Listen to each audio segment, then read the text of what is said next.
Alright guys, Darren from Honest Money, and in this video I'm going to be providing an update on my print-on-demand business that I've been starting in 2020. Now around 2 weeks ago I released a video explaining that I was starting a print-on-demand business and also provided kind of a beginner's guide to what print-on-demand actually is. So if that's something of interest to you, make sure you check that video out after this one. So what I want to do in this video is just provide an update on a few big decisions that I've taken over the past couple of weeks, show you where I am on my journey, and also just give you some more information on print on demand in general. Now the first thing that I want to provide an update on is the sample process itself. Now if you remember back to my previous video, I said that I had ordered samples from 4 different providers that were available in the UK. Now at the moment 2 of those samples have arrived. Those are Streetshirts and 215, and I've got those samples with me.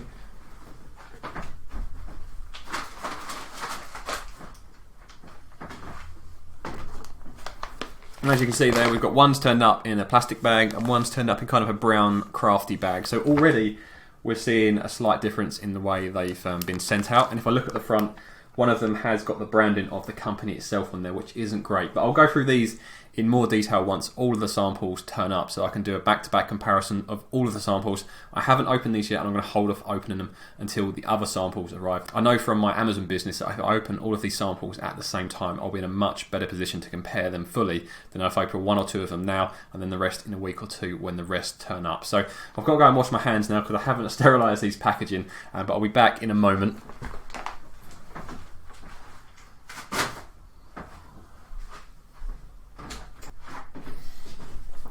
Right, I'm back guys with some lovely and clean Radox refreshed Time and Tea Tree hands.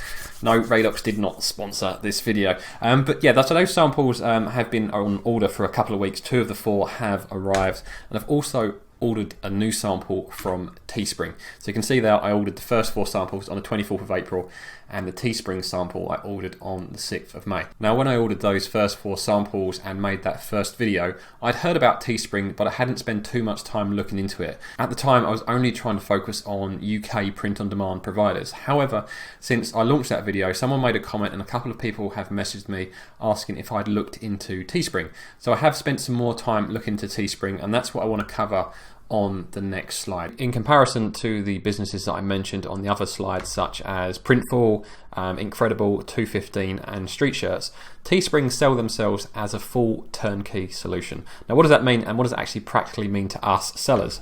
Well, it resolves 2 of the biggest issues that are highlighted in my previous videos with regards to the print on demand model, and that is that they will manage the customer service for you and also the returns, whereas the other businesses that I mentioned, you'd be responsible for those. So if we take Inkthreadable as an example, what you would need to do is set up your own website, usually using something such as Shopify. You'd then need to create your designs, upload them to your own websites, create advertising on somewhere like Facebook, drive traffic to your own website. Then when that sale comes in, you then pass it over to Inkthreadable for fulfillment. However, they won't manage the customer service or the returns. Now with someone like Teespring, how it works is you don't need your own website because you're actually listing on Teespring's own website, so they give you your own storefront, and then once the order comes in, it goes straight to Teespring because it's already on their website. Teespring then fulfill that order, they send it out to the customer. If there are any issues, they will manage any customer service and any returns. So really all you're responsible for doing is coming up with designs, adding them to your Teespring store, and then marketing them on Facebook. So it really is quite a quick route to market compared to some of these other businesses where you will need to set up your own Shopify store.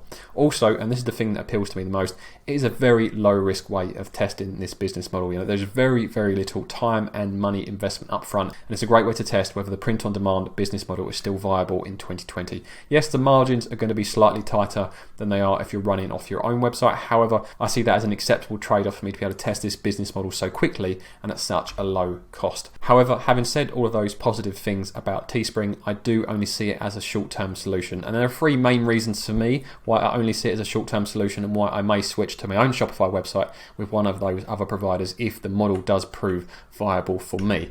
The first one is I don't want to be 100% reliant on any company. Now those of you that have followed my other channel know that I have an Amazon FBA business and I'm very reliant on Amazon for that income. Now what I don't want to do is come to the print on demand sector and then be 100% reliant on another company.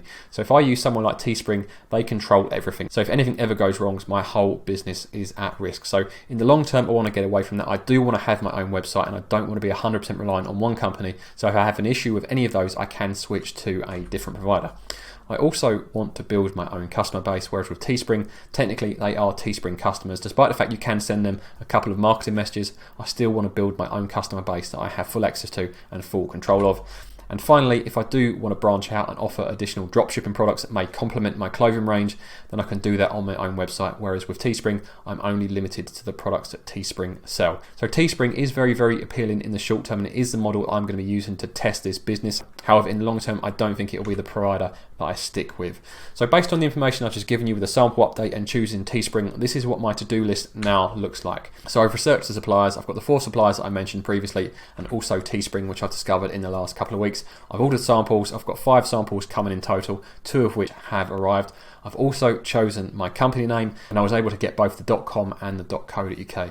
Now at the moment, having those domain names isn't massively important because people will be directed to my Teespring URL. However, in future, when I do launch my own website, I want to have the .com in case I decide to sell outside of the UK. So if I start targeting somewhere like America or Canada, having a .com will be much, much better than someone with a .co.uk trying to sell in those locations. I've also continued my research of print on demand and Facebook advertising, and I think throughout this business model, this will never go green. These will be in permanent state of orange, as I'm going to be researching print on demand and Facebook advertising at all stages that I'm still involved in this business model.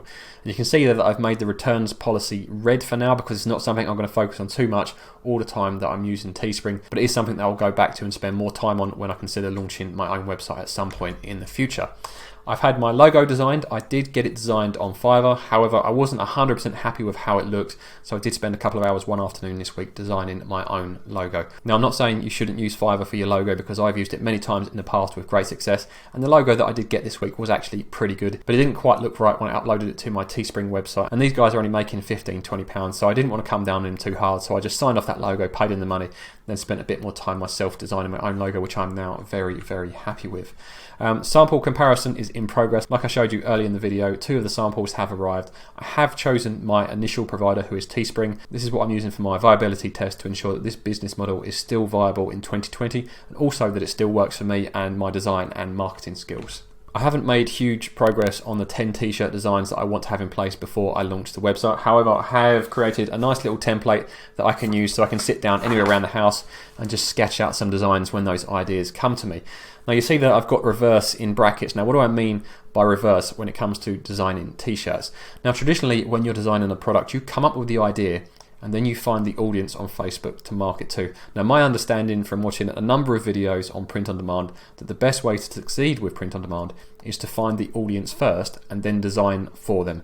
So the design process needs to be done in reverse. You need to use Facebook audience insights to find the people that you want to target with at least a couple of overlapping interests so that you can then design t-shirts for them, so that when you set up and launch those adverts on Facebook, they will be very, very targeted, hopefully low cost and hopefully high converting.